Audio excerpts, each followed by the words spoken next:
पाटण शहरातील 5 दिवसांच्या गणपतींचे विसर्जन। गणेश भक्तांकडून पाटण नगरपंचायतीने गणेश विसर्जनासाठी चांगल्या पद्धतीने राबवलेल्या सुविधांचे कौतुक। पाटण नगरपंचायत यांच्या वतीने 5 दिवसांच्या गणपतींचे विसर्जनाच्या पार्श्वभूमीवर गणपती विसर्जन प्रक्रिया सुरक्षित आणि सोयीस्कर होण्यासाठी संबंधित नगरपंचायतीच्या वतीने नागरिकांना कोणत्याही अडचणींचा सामना करावा लागू नये याची विशेष काळजी घेण्यात आली।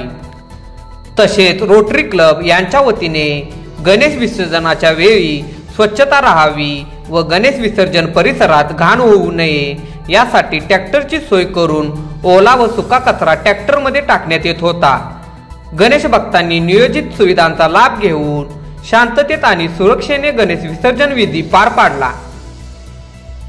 गणेश विसर्जन ठिकाणी पाटण नगरपंचायतीचे उपनगराध्यक्ष माननीय सागर पोद्दार व पाटण नगरपंचायतीचे कर्मचारी उपस्थित होते। आपल्या लोकप्रिय पंचनामा न्यूजला लाईक करा, सबस्क्राईब करा आणि शेअर करा।